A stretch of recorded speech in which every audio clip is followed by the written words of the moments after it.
Welcome back. I hope you guys had a great dinner, and buckle up, you are going to do some learning. And I promise it's not Lightroom, like I've been mentioning today. This session is always one of my favorite sessions at these conferences, not just because I get to participate, but because I get to learn from a really enthusiastic photographer. We call ourselves photo enthusiasts, and he's also the inventor of the Platypod and the whole family of Platypod products. His name is Dr. Larry Tiefenbrun, and Dr. T and I are going to talk a little bit. It's mostly him, so you're going to have a great conference. And what he has done is find amazing images from fantastic photographers, and he's not only got those images to show us, but also the behind the scenes. So as we go through this, you're going to see a slideshow with really impressive images. Be sure to look for the behind the scenes images on screen also, so you get a feel for what is there. And Dr. T, will you walk us through, by the way, hi, will you walk us through what you're going to be covering this evening? Absolutely. Thank you, Larry. And thank you, everybody, for coming and taking a listen to what we have to say. We've got some really, really cool stuff for you today. We are going to go into, yes, we'll mention some general uses of Platypod equipment, especially for low angle and long exposure photography. But I'm going to delve into, and we're going to give you a little bit of a demonstration, how to get panoramas and vertiramas in just beautiful images and do it quickly with a minimum amount of effort. And stick around. I think that's going to be really a lot of fun. The other thing that we're going to demo, and I'm going to break out from the slideshow to show you hands-on, is a little bit about lighting for food photography. I know we've had a lot of questions about this in the past, and how you can make food photography images really look their best. So we'll get into that a little bit later. And yeah, Larry, and don't forget, mention something too? This is put on by Platypod, and you're going to see all kinds of cool Platypod gear. Dr. T, back to you, sir. Without any further ado, let's jump in to the presentation. And again, for those of you just joining us, I want to welcome you again to the KelbyOne Lightroom conference, the Platypod section. And our talk, just as Larry said, has nothing to do with Lightroom, not really, but it has to do with some photography tips and tricks. And we want you to just kind of sit back, enjoy. I know you've had your brainwaves squeezed out today in how to use Lightroom. Here, I think this is going to be a little bit easier on you, and I think you'll all learn a little something together with us. There's one other thing, Dr. T, and I'm sorry I didn't mention this earlier, and that is questions are welcomed. So as you're watching this throughout, normally you ask questions in the Q&A. During this session, please ask them in the chat. So ask the questions in the chat, and as we wrap up this session, we're actually going to answer those live on the air. Absolutely. So thank you for mentioning that, Larry. Okay, so our talk is called Bring Better Images into Lightroom with Platypod, the world's most compact tripod base. So let's jump right in. Let's talk about looking at the world from different angles. Now, everybody's used to shooting camera images from eye height. What we here at Platypod want to promote, and our Platypod Pro Riley Arthur is demonstrating this. You come into a scene, look around, look at the scope of what you can do. We don't show it here, but turn around also, because sometimes the scene is behind you. And then start to hone in on features. And you can see that here as Riley, hang on, let me just get a pointer here. There we go. As Riley starts from this broad scene and goes further in, and then finally picks out her subject, which is this little flower, backlit by the sun. So you get a lot of outline, highlight details in here. And she brings in all the beautiful colors that she saw in that left lower hand image and the left upper hand image, brings them all into her scene to highlight and to give a background to what she's shooting. So as we say here, perspective matters. Look around and you will find things as you're shooting. Watch on the right-hand side. I want you to see the lighting setup here. 1, 2, 3, 4 flashes. And there's a fifth one at the right side taking an image of this Mustang fighter that our friend Brett Schauf, who is a Wichita, Kansas-based aviation photographer, he shot this. We call this the runway model. And look at the kind of image that he gets here. And notice the sky is a little dark. We'll talk about that in a second. Behind this P-51 Swamp Fox Mustang airplane. So these images were actually taken at the height of the solar eclipse in Kansas, which was about 89% eclipse, which really darkened the sky.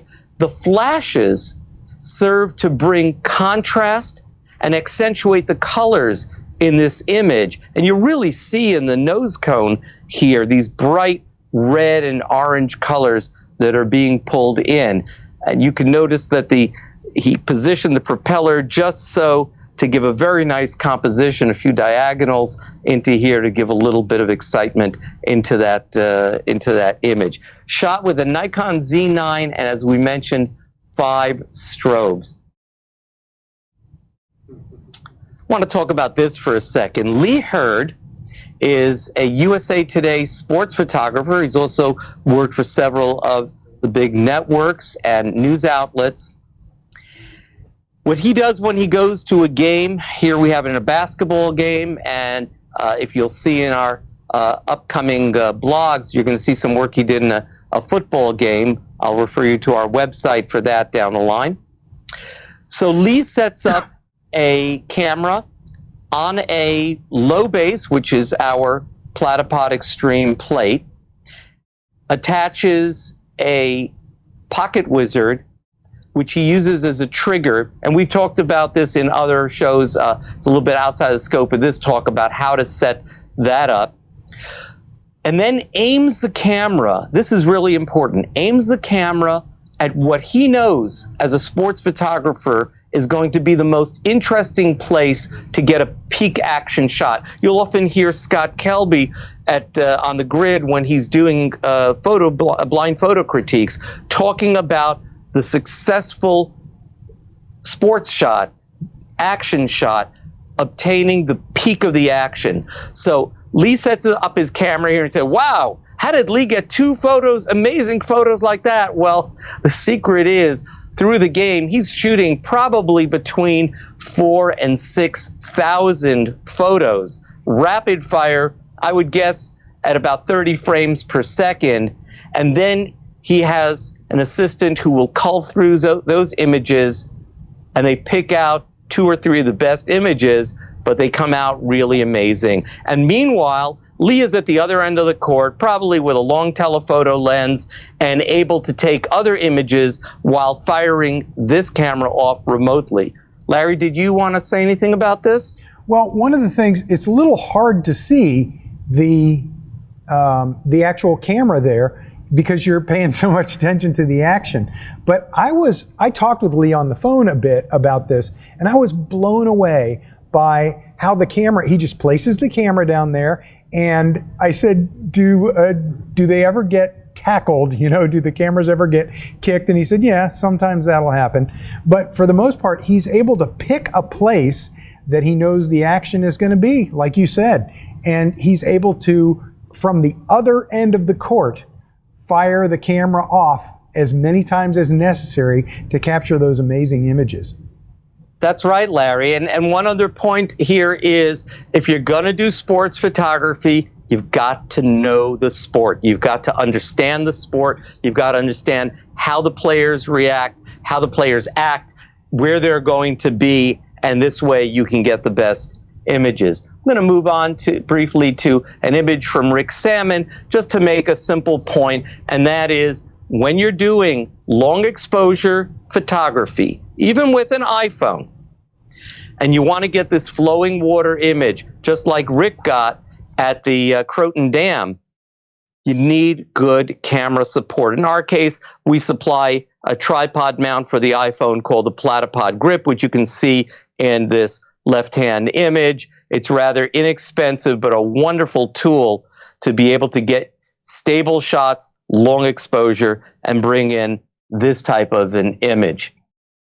Another long exposure shot from Platypod Pro, Dave Williams, who is currently living in Norway.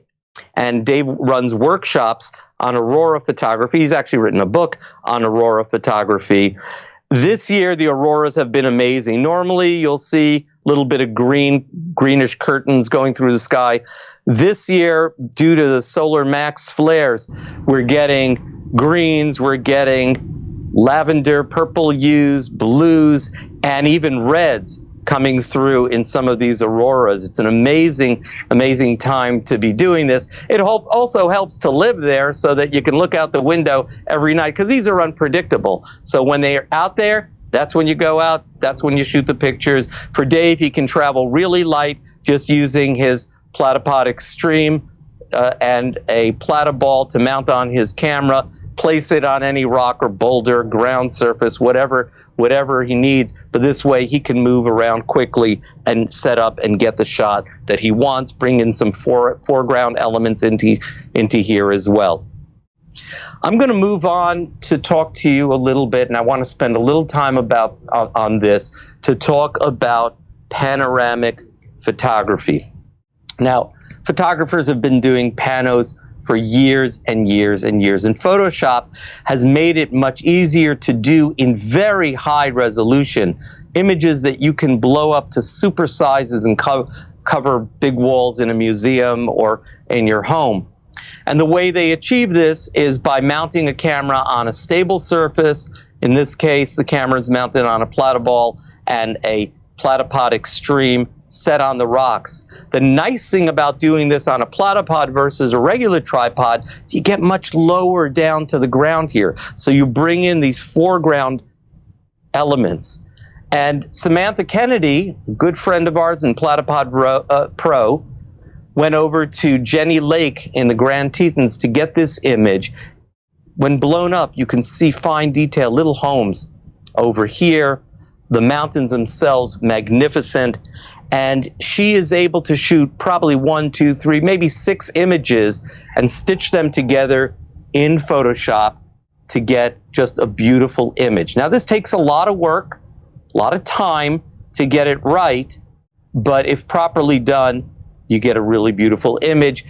A point made here, very important to get this level, because when you go pano, if you're not really level, if your horizon line's coming off at an angle, well then if you try to readjust that in Lightroom, very difficult to do, because then you're going to clip off possibly a top of a mountain or some other element. So it's important to get yourself level, and the leveling features of the Platyball Elite really help with that. We'll talk about that more in just a minute or two. Another way to do panoramic imagery is using the iPhone, and the iPhone is a wonderful tool to do this. Why? Well, several reasons. First of all, you don't have to take your images into Photoshop. As soon as you're done shooting, and we're going to show you how to do it, as soon as you're done shooting, your image is prepared, your panoramic image is prepared. No more stitching errors, no more vignetting in between images. You get a nice consistent exposure. And by using this on top of Platyball, as I will show you in a few minutes, you can get a smooth and level pan. So in the next image, you can see the result of this pano. This was all done in one image, in one sweep, just using the built-in software and hardware in the iPhone. In his case, I think it's an iPhone 15, but I think anything from iPhone 11 or 12 and up. Correct me, Larry, on that if I'm wrong, but I think they'll all be able to do really nice pano images. Is that correct? Yeah, it is. And not only that, the fact that the iPhone is not handheld makes these even better. So people are saying, well, yeah, I can do a pano handheld. Yeah, so can I. But I've had much better experience when you have a piece of artwork like this that you're going for. You're going to have a much better pano experience when you mount your iPhone on a solid platform and you make sure that you're not bouncing around a little bit on that horizon line, that it's locked in and perfectly panorama horizontal. That's very true. Thank you so much for pointing that out. Okay, let's step out for a second. Oh, actually, no. I want to show you one more image, and then we'll pull back out. So here, Bob Coates, who is also a Platypod pro living out in Sedona, he headed over to the chapel in the Patio del Norte in a place called, get this right, Tlaquepaque in Sedona. It's a little mall with a wedding chapel in it, and I think they actually do wedding affairs there. So he's got his Platyball set up for a vertirama, a vertical panorama. And in the next image, I want you to watch the left-hand side here as we're going to sweep up, and you can see this entire panoramic image from front all the way to the back. And on the right-hand side, you can see the final result of that image. And there you go. Okay? All right, let's back out for a second over here, and I want to show you a little bit about how this kind of thing is done. Well, using a Platypod Extreme, and this can be done on a tripod as well. We've got the camera set up on a Platypod handle. I wanted to lift this up a little bit for the demonstration. And the first thing you need to do, and we've got this set up again as a vertirama. I've got this set up sideways. This could be done in this direction, and also you'll get a panorama. But to do this, there's two things that you need to level. First of all, if you're going to use the iPhone, you need to first level your ball head. Now, vertiramas only really work well with inverted ball heads like the Platyball that have the, I'm getting a little closer here, that have the panning at the top, because this gets you a smooth pan for the vertical direction. But before we do that, I want to level it off. So Platyball comes with an electronic leveling indicator that allows me to just line up 4 little arrows here, okay? And once that's lined up, now I'm going to lock down the ball head, and in a few minutes I'll ask Larry maybe to show some more features of this ball head. Okay, that's nice and locked down, but you also are going to need to lock down and level your phone. So let me take my own iPhone here. And if you look at your iPhone and look for a app that's built into the iPhone called Measure, just search for MEA Measure, and I'll hit that. This is an app that lets you measure things, but if you look at the bottom over here, it says Measure and Level. Tap on Level. Ooh, now you've got a very nice level in 2 orientations. So this way, I guess that's the Z orientation, and also in the X orientation. And then when it goes green, you know you're level. Well, I'm going to turn this sideways now, and I'm going to put that into my Platypod grip, which is attached onto the Arca clamp of the Platyball. Squeeze that in nicely so it's nice and firm. And then we want to level the ball head. So I'm going to loosen. There's a knob here on the back of the grip. I'm sorry you can't see the knob right now, but I'm going to bring that down so we're nice and level in 2 directions. Okay, now that that's locked in, you're ready to do your pano shot. So let me just move over here a little bit here and bring up my camera. Now when you're in the camera app, mine comes up first saying photo. Okay, I don't know if you, here, let's bring that a little closer, okay? It says photo. You go over to where it says pano. Now you see an arrow over here. And what I'm going to do is do a panoramic shot. So what you need to do is just hit the trigger button here, and then you can begin to sweep the pano. So I'm going to go up like this and around slowly. And the nice smooth panoramic function of the ball head here allows you to get a really smooth, even, level pano. And when you get all the way towards the end, or you have what you want, then you hit that trigger button again, and it is done. And let me just take this out. You're going to be looking mostly at the ceiling of my studio, but you can get a pretty good idea, hang on a second, of what this pano looks like. And you can see it goes all the way up.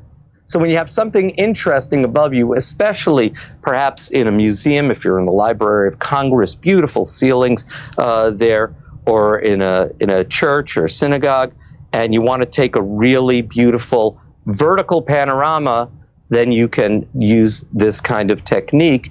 And we'll look back at what Bob did over there, and then I want to show you his next image, which he did in the courtyard of the Patio del Norte. Okay, so here's his setup in the courtyard, and watch the image on the right, and you can see the full image on the left, and how you have a full vertical panorama. Now, what can you do with an image like this? Well, you could mount it just like this on a wall if you'd like.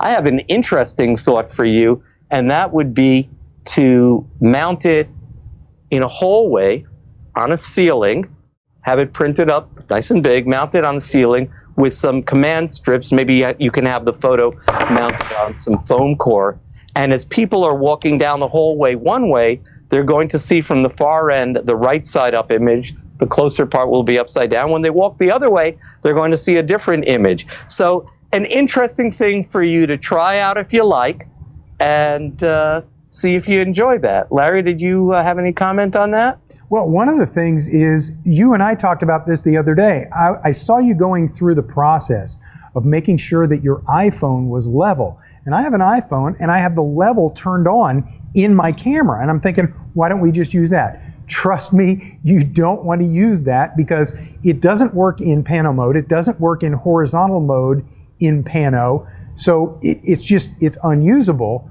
But getting it into that level starter position using the built-in measure app and the level capability is something that is, kind of a secret that a lot of people don't even realize you need to know about. Thank you for mentioning that. I agree. Well, let's talk a little bit about a totally different type of photography, and that is close-up photography, but I'm going to get quickly into food photography. And Larry, I'm going to ask you to comment a little bit on this next image from Kirsten Lutz. Yeah, happy to do that.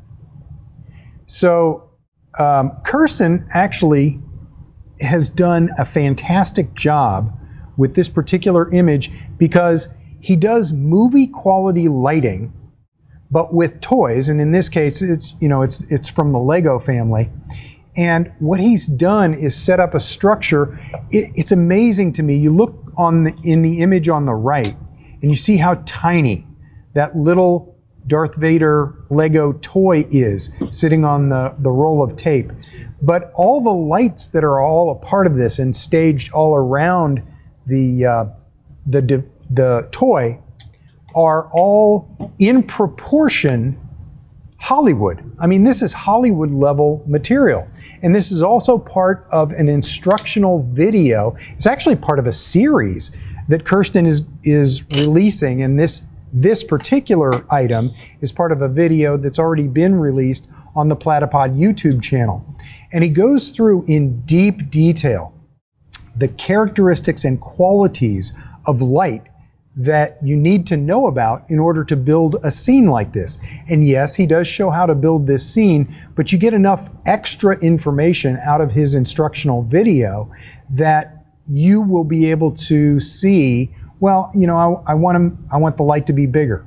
I want that light to be brighter. I want it for framing. I want it for lighting the background. I want it to give the red glow characteristic to the Darth Vader figure. So all those things are taken into account in how Kirsten teaches the structure of this setup. So there's there's so much more to it than what you see in the final image on the left and the behind the scenes on the right. And I would suggest if this is even mildly interesting to you, even if it's not for toy photography, if it's for food or product photography, if that's a little bit interesting to you and you want to get your lighting just right in those situations, I would go look at this video from Kirsten on the Platypod YouTube channel. That's such an important point. And again, to reiterate what Larry just said, if you really want to get into finer points of lighting. Yes, when you're doing portrait lighting, it's one type of lighting and using big lights. When you're doing product, food, macro, or toys, you're going to find that the cookbooks are gone. You cannot just say, okay, I'll use this setup for everything, because it doesn't work like that. You have to constantly readjust. You may introduce new lights. You may introduce reflectors. You may introduce gobos, go-betweens, that will shade off light from your subjects, because you're going to have to deal with textures. You're going to have to deal with colors. You're going to have to deal with reflections in order to do this. And we talked in the past, if you want to learn a lot about this and how to light different surfaces, there was a famous book called Light, Science, and Magic by Phil Hunter. I don't have a slide here showing that, but it's F.I.L. Hunter, the late Phil Hunter. It's used as a textbook in college photography courses, but it teaches you how to light different surfaces. Now let's just do one image here just for fun that is portraiture, and this is Kirsten. Oh, you got it, Dr. T. Dr. T, you got to switch over to the slideshow. Oh, sorry, got to show you the slide. Here we go. Thank you, Larry. Okay, so here's Kirsten in one of his wonderful poses with his guitar. He's a musician as well as a photographer. And you can see how he just kind of makeshift sets up his image. Now, this is what we call clamshell lighting or butterfly lighting. And it's called butterfly lighting because of what's thought to be a butterfly pattern. I guess on a Rorschach test that might work out correctly, but butterfly pattern under his nose. But clamshell lighting is great for portraiture, and the way to achieve it is by using a softbox, or in this case, a beauty dish with a diffusion sock over it, giving you the overhead lighting here. And then what brings out the beautiful color in his eyes is this reflector card that he has here, propped up by his assistant, Baby Yoda, under the card. And he's got the whole thing set up just on a desktop. So if you're in a tight space and you don't want to be dealing with big tripods, so he's got a Platypod Extreme with one of our handle risers, a Platyball, and the camera on top of that, setting all of this off. Loads of fun. Let's move on to another image, at which I'm going to ask Larry to comment on. Yeah, I love this setup. My friend Victoria Pavlov-White has set up a gorgeous rose image. And in this particular case, she's leveraging the capabilities of the Platyball. So I've used lots and bought a lot of very expensive ball heads in my photography career. And I can tell you that one of the things I love about the Platyballs, the Ergo and Elite, is that you can get the tension just right for the exact camera that you have mounted on it, so that you get the tension there where it'll hold it still. It's reliable, it'll hold it still, but you still have the ability with just a little bit of hand pressure to move or tilt or lean your camera just slightly. And so being able to get the exact composition that you want is not as hard as moving the ball head and then cinching a knob down and hoping that it's in the exact right spot. So I like that about the tension capability of the Platyball. And then one of the other things, so you're using that to line everything up. One of the other things that is really nice about this image is the moisture, those water droplets. And so it helps a lot of times to have a sprayer. And depending on who you listen to, you could get away with just water, but it depends on what you're spraying that water onto. In some cases, in order to get those really beautiful round beads of water, you'll want to mix in some glycerin into your water. There are a lot of videos out there about that, articles online about that, so I'm not going to deep dive into it. But just water or water plus glycerin will give you some really nice mist that you can spray onto your subject and then get those extra reflections and areas of interest, because yes, a rose close up might be interesting, but the water just adds that next level of interest. And the final thing is the smoothness of light that Victoria has set up in this environment. And even though you don't see any of the environment besides the rose itself, because the rose and its petals are the subject, you know that there is smooth, broad lighting throughout this environment to make that happen. Larry, if you want to just mention this next slide, and then perhaps we'll spend a minute or two just talking about the features of the Platyball, and you could demo that. And then we want to talk a little bit about lighting for food photography. So Larry, all yours. Okay, so this is, again, in the same environment, Victoria has set up a gorgeous product shot. And when you look at that product shot on the right, you realize the whole product isn't even in the shot, but it's still great composition. Angles in composition really matter. Light and reflections in composition really matter. So you've got those right angles in this perfume bottle, and that guides your eyes around in the image properly. And then she has beautiful reflections that show off.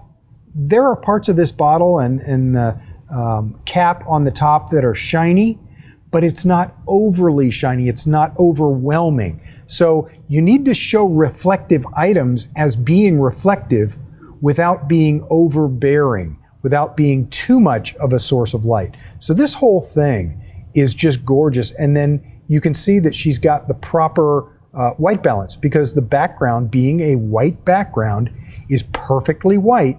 Then you know the brown and the gold that you see in this image, that yellow gold in the middle, is exactly the right color. So she's done a brilliant job here. And again, I know that she has set this up with that mild tension on the Platyball, so she can kind of move it around and do that perfect composition. And I can also tell you that when you get into a situation like this, if the camera's leaning over like that, you can't always see the entire composition on your rear LCD screen like you wish you could. And you can see that Victoria is shooting tethered.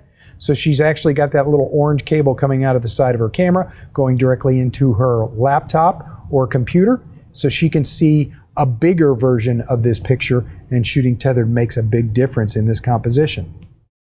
All right. And again, for those of you watching live, again, we'll talk a little bit more later about some special deals on the Platyball. But Larry, perhaps can you break out for a moment there and show us those features, especially what you meant by the tension features with the Platyball? Thank you. Ready to roll. So I've got a Platyball mounted on a Platypod Extreme.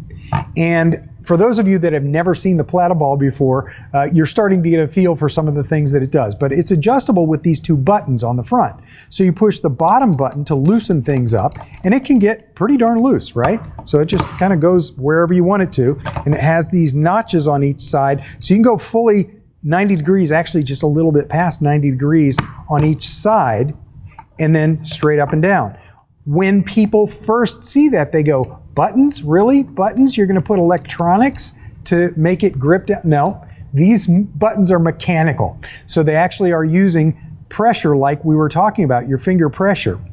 Another thing that's interesting about this, and I'm going to build a setup real quick, is the panning head. So we talked about that. And this is the dial that loosens.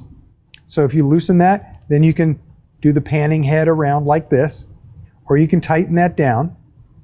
And then there's one more thing, this little button right here. If you push in on that and twist it to the right, then that actually loosens the plate. And this plate is an ARCA compatible top. So you can take any ARCA plate. So let's say you have a traditional ARCA plate. You can put that right in there and snug it down. And any ARCA compatible plate from any ball head that you have, if it is ARCA compatible, that'll work with that. It comes with its own ARCA plate that actually is better. And I'll tell you why. It's round. And it has a level built in. That's kind of cool. But it's round. And so when you have a camera with the 1/4-20 on the bottom of it, and you want to mount it, you just line it up, get it started, and spin it on. We're good to go. You're not going to mount any other Arca plate that quickly on a camera. And then since it's round, it's ready to go. You can lock it in. It's snug. I'm going to loosen this up. And then you can kind of get it where you want it. And you can get that right amount of grip tension so that it's holding exactly where you want it. Got to loosen it just a little, get it right in the zone. There we go. So now it kind of goes where you want it. So a little bit this way. Okay, so there it is. Or I can move it up. I can move it forward. So it's always on my subject. But you see, I'm not tinkering with it. And the other cool thing is, watch this. One-handed. So that's something that I'm not used to experiencing at all in my photography history working with other ball heads, is being able to move something with just one hand.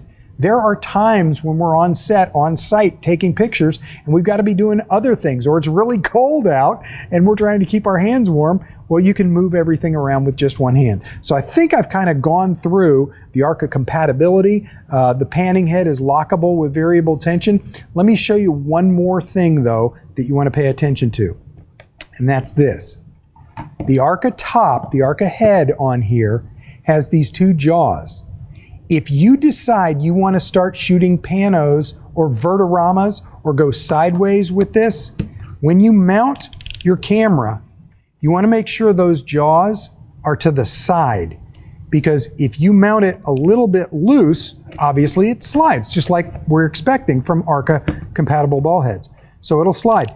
Even though you think you might have it gripped down pretty well, you want to make sure that you have the jaws to the side so that there's no chance of the camera slipping out when you do go sideways. So I think that's it. There are actually videos on the Platypod YouTube channel that describe in greater detail all the features and functions, and I didn't even go into the electronic level since Dr. T already talked about that. So I'm going to toss it back to you right now, Dr. T, to move on with our presentation. Larry, those were wonderful points. I want to just add on two things, because we often get questions on this. People have asked, why are you putting a level on here when that's going to end up underneath the camera? Very simple. The main purpose of the level is twofold. Number one, it's a calibration level. We can actually calibrate the electronic level in the Platyball, okay, and using this level here. The other reason is the Platypod Extreme and our smaller Platypod Ultra, those don't have levels on it. So if you really must critically level the plate, as some people would need to do for astrophotography, well, then you can just pop this on here and level it using this. No, it's not really meant to be used as a level under the camera. That was one point that I wanted to make. So thank you very much for that. All righty. Let's talk a little bit about food photography lighting, and I'm going to spend a few minutes on this because it's a really important subject, and it's something that I would encourage all of you to try to get into a little bit, because it's a fascinating thing, and it gives you a lot of room for creativity, and you have to make a lot of decisions on the fly when you're doing this. So I have set up here a little food plate. This is actually toy food from my grandkids, but I think it makes the point. And I'll show you close up. Oops, sorry about that. Close up. Here's what the food just looks like, and that's kind of plain and dull and blah, and that. Okay, let's talk about really lighting this. So I'm going to show you first the tools that I'm using. First of all, this is a Platypod Extreme plate. Let me go in a little closer here. Okay, so we've got the Platypod Extreme plate. Okay, and on top of that, I have two Platypod elbows. Now these are devices that allow you to reposition your equipment with a simple twist of a knob. Let's do this here. Okay, twist of a knob, and everything kind of flexes there, and then you lock it down with one more twist of the knob. Okay, we'll show you a little broader view here. And then also, I have another one here with a clamp, and you'll see in a minute why I'm using that clamp. On here, we have a LumaCube Panel Pro, and this is also available at our website. Really cool light. It's a bicolor light, which means you can adjust it from indoor tungsten lighting, that real amber lighting, to bluish daylight lighting. You can also use it as a full RGB light, so this will put out red, green, blue, any color in the spectrum, with controls right here on the back, or using an app on the iPhone or Android phones. So I've got this light here. Now, let me show you, if I just put this on here, the food, let's go in a little closer. Whoops, there we go. Okay, the food kind of has harsh shadows to it, not really attractive, and I want to soften that up. So a tool that I'm going to use to do that with is a plain sheet of translucent plexiglass acrylic. The clamp over here is used to hold that in place. Now I've got the equivalent of a big, broad reflector or softbox. But what's nice about this setup is look what I can do. Let me just adjust this a little bit here. Okay. I can bring my light in closer to the plexiglass and get more of a spot effect. So I can regulate the diffusion like that, or I can pull it back, filling the entire screen with diffused light, which will give me softer shadows. So let's show you that on the food itself. So if I go in a little bit tighter, I get a little harsher shadows, come back, more diffusion, okay? And again, the difference between this, let me just show you in and out. This is without the diffusion, and you can see the harsh shadows in over right about there, okay? And then with this in place, everything softens up. Now, food is best lit. Let me come out here. Food is best lit from behind the food, opposite the camera, not on the same side as the camera. Whereas product photography that you saw before from Victoria Pavlov-White, that's usually done from the same side of the camera, so you fill in the entire product. This is different. You want to bring out textures. You want to bring out the shadows facing the camera, and the best way to do that is either from behind the food or behind it a little bit off to the side. It also gives you the imagery of sitting at a restaurant next to on a table near a window and having that broad window light coming in from the side or from behind the food, and you're looking at the food on the shadow side. Much, much more natural, and that's a very important point. Now, when you light like this, let me come in a little bit closer, okay? You'll notice that, and let me cut out my main light here. Okay, you'll see this a little better, okay? I'm sorry, I should have done this a little earlier. But you'll notice over here, we've got a lot of deep shadow. Now, shadows are good, but too much shadow, not so good. So one way that I can defeat that and fill in the shadows is by the use of a reflector. And here I have a white reflector card on another Platypod. It looks gray because it's dark here, but it's just a white card, and I'm turning that around, and watch what happens. Watch the shadows here in front of the hamburger bun. I'm putting in that card, and you see how that fills in? And I'm doing this all with one light. Now, if you use two lights, you can do that with two lights as well. But here's a nice, easy way just to fill in my shadows.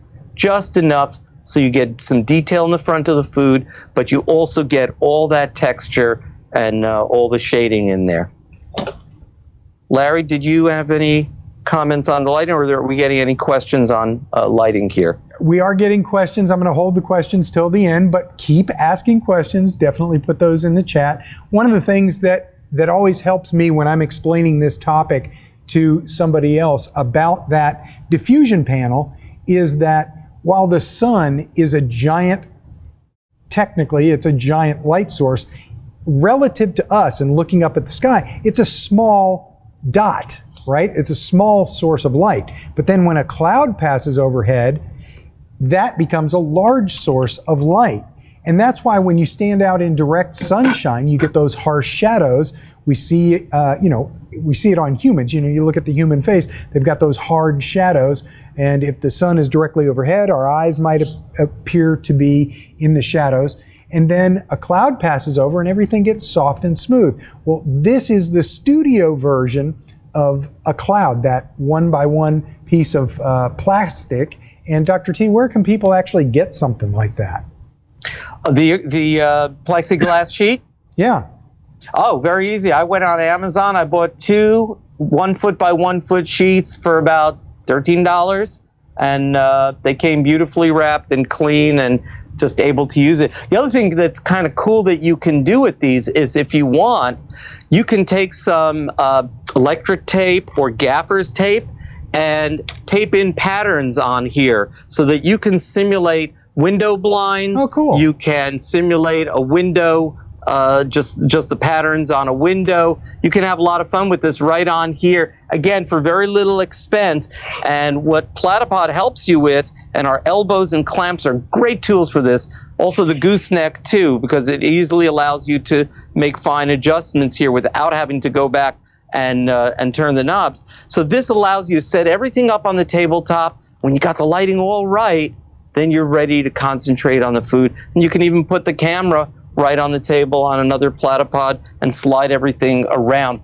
Great for restaurants where you don't want waiters and customers tripping over tripods and light stands and all that. Very good. All right, so you were going to show us the food photography, right? Yes, so I want to show you some examples from my good friend and Platypod pro, Freddie Clark. And I want to point out here, again, look on the customer side, on the person eating the food, you want some shadows in there. Look at the texture that's brought back. Now, Freddie had this kind of a setup, and the one next to it with the strawberries with a 2-light setup instead of using the cards. So he had a main light coming in from behind at the top and a fill-in light coming in from the bottom right, and I'll show you his setup right over there. Very easy, just using 2 lights. But again, you could use a light and either reflect your card, or if you need something a little bit sharper for the front of the image, you could even use a small pocket mirror held up by one of these clamps to push the light back into the front. Talk about texture and about making food look just delicious, like you just want to take a bite out of this picture. Here's some grilled cheese that Freddie shot. Had everything, all ready, set up all the lights, and then just brought in the food. And one little thing, I asked him, how did you get that amazing drip of cheddar cheese coming in there, just looking perfect? Well, he told me after he had it all set up, he put an extra piece of cheddar cheese in here, and then took a heat gun and heated it up really hot. We're just started to form this drop. He picked it up and got the shot, and just a very delicious looking image. And I think I'm getting hungry, Larry. What do you say? Yeah, that's great. There are so many little tips like that behind the scenes that when you see work from a professional food photographer, and Freddie is a paid professional food photographer, and that setup is in his own studio, you definitely can learn some things. I've learned a lot of things from my food photographer friends over the years, and Freddie is a new friend, and I'm learning a lot from him, and I like that about the melting the cheese on the spot. Well, let's just close up with some pretty images, and this one is from my good friend and Platypod pro, Shiv Verma. who is up in New England and does lots of workshops and is a very close advisor and helps with a lot of development of Platypod products. So Shiv's got a new light. Actually, we're evaluating this one. We may end up selling this one on the Platypod website. I'm so interested in it. It's called the KelbyOne, Z-H-I-Y-U-N. And if you want, maybe take a pen or just take out your phone and write that down. ZHIYUN 5-ray, F-I-V-E-R-A-Y, 5-ray M20C light. It's a bicolor light and full RGB. And what's special about this light, and I hear it's got a really good price, it comes in a set with barn doors, with a diffuser, with a grid, and it's super duper bright. It's so bright that in case it heats up, it's got a built-in fan, and I'm told by Shiv that this fan is absolutely silent, but you get a really bright pop of light. There's almost no reason to have to use flash anymore for these shots, making it a lot easier to compose and see in real time what's going on.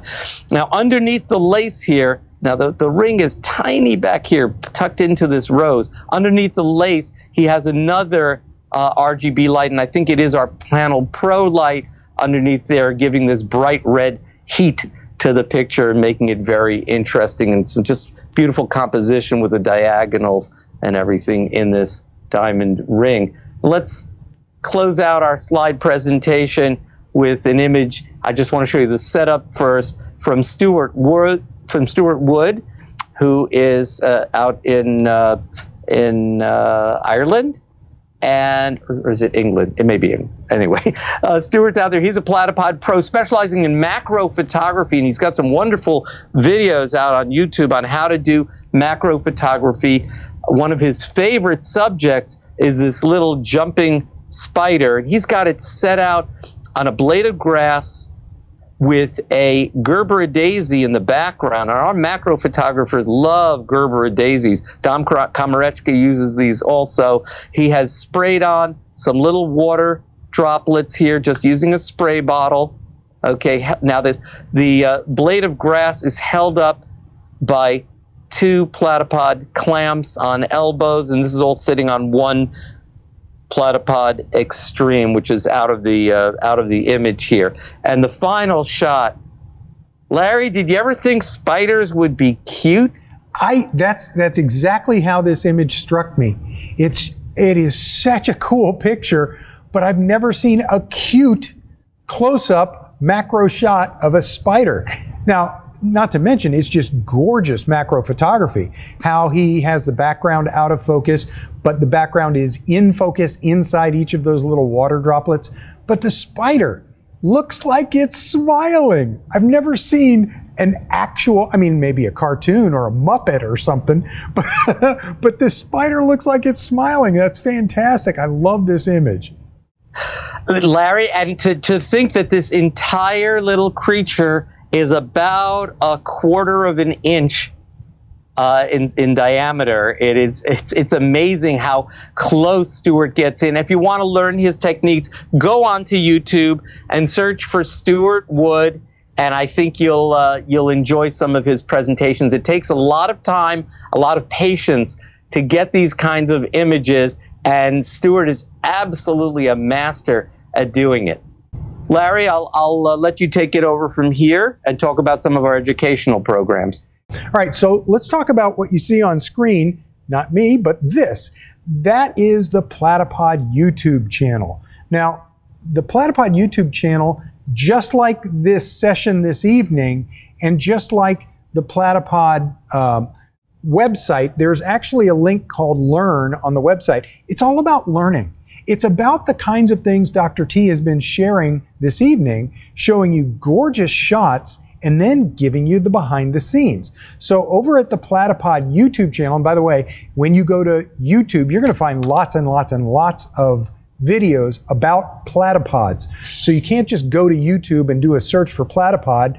Do a search for Platypod channel. That will get you to the official Platypod YouTube channel, where you can find these great instructional videos. There are several series of videos Besides like online manuals, video manuals, you're going to find a series from Kirsten Lutz. Now, Kirsten did the Lego Darth Vader image that you saw earlier. He's done a number of instructional videos, and he's starting a series with the toy photography. And so that's one of the things that we were talking about tonight. Besides Kirsten, there's another very talented young lady named Riley Arthur. She did the images that you saw, the low-level photography with the super bloom of flowers and the mountains in the background that started off earlier in this slideshow that Dr. T was showing. Riley is very capable. She did a really cool thing about the fairies, and you'll know what I'm talking about if you have any recollection at all. There was a time in our history when there were some pictures taken by some young girls that were black and white, early 1900s, and people thought they were legit real fairies. And so she goes back through some of that, and I think they were called the Cottingham fairies. I could be remembering that wrong. But she's got some great instructional videos on that. And then I have a series on here where I find an incredible image, and then I talk to the artist who created that image. So even more than getting the behind the scenes, we get to ask questions of the photographer doing that image. And that's called Perspectives. So Platypod has a lot of great educational videos on the Platypod YouTube channel. I would strongly suggest that you go over there and watch some videos, like and subscribe. You'll get notified whenever new videos are coming out. It's a fantastic learning experience. And how often do we come out with those new videos? Every single Sunday, there's a new educational video, and it is on par with the kinds of things that you love learning about photography. So you're going to have a lot of fun with that.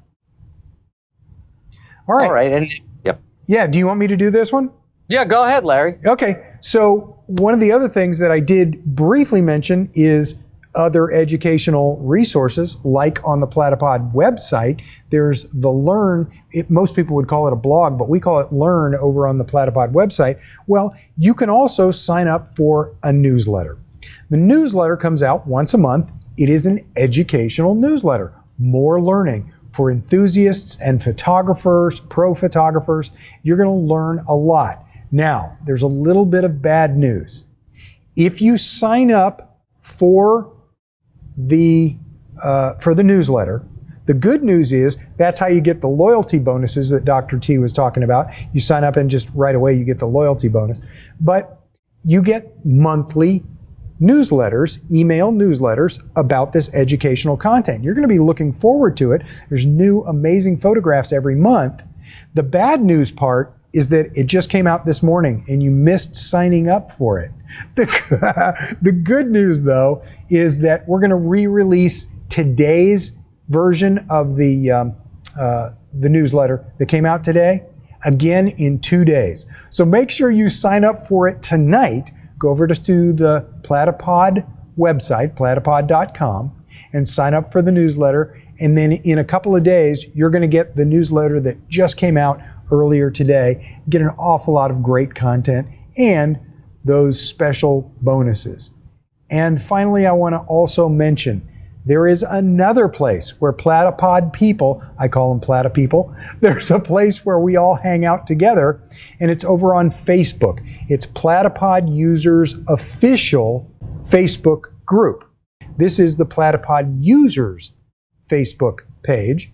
And then a lot of people ask questions, talk about tips and tricks, post great images, and I can tell you that people have been discovered there, having been brilliant photographers posting incredible images, and some of those people move on to become official Platypod pros.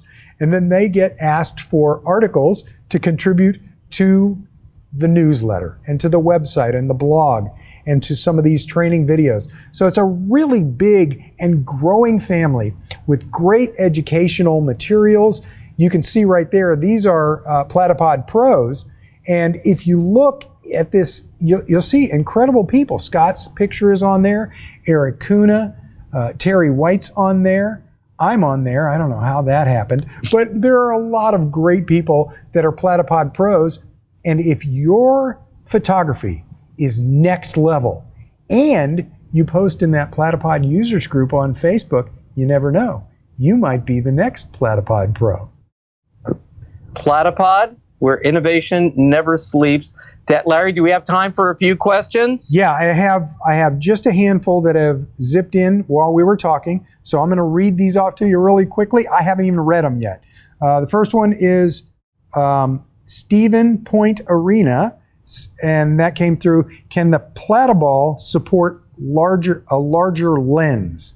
And we're rated to 22 pounds. That's pretty much any camera lens combination you're going to throw at this. It just depends how tight you push this, but we have tested it. We've actually gone way past 22 pounds.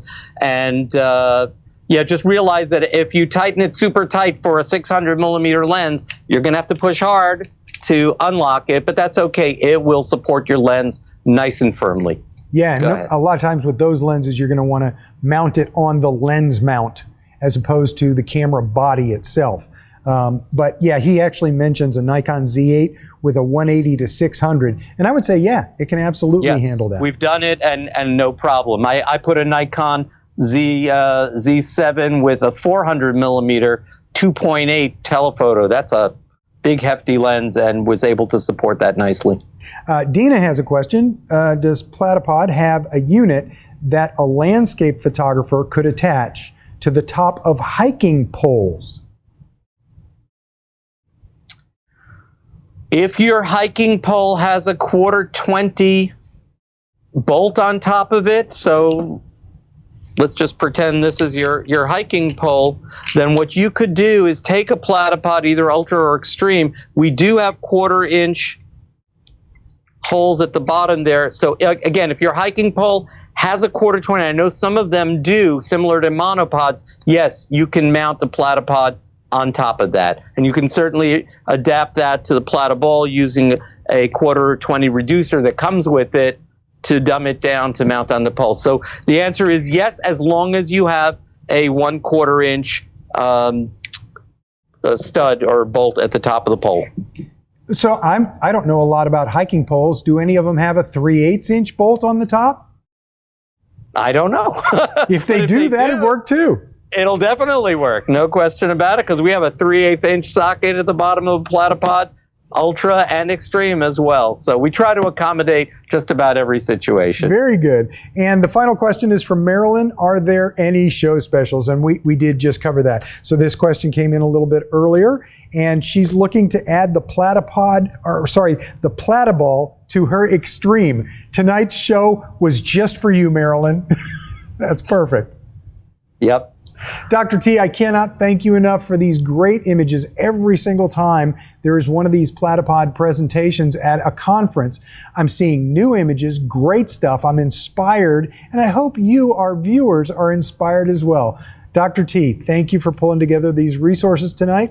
And thank you, Larry, for helping me through this. Thank you, Jason, and your entire crew in the back there. I know you're working hard to make these productions as amazing as they are. And thank you to all our wonderful KelbyOne friends for attending these conferences and for joining us at the Platypod presentations and helping support us so that we can continue innovating, and there's more to come. Guys, I hope you have learned a lot today, but this is only day one. Coming up again tomorrow, we're going to have a lot more really great classes. We're going to have track A and track B throughout the day tomorrow, starting at 11 a.m., just like today, and that's Eastern time. So hopefully you got a lot out of tonight. Get good rest tonight because you're going to need it. Tomorrow, there's a lot more learning to come. We'll see you tomorrow morning.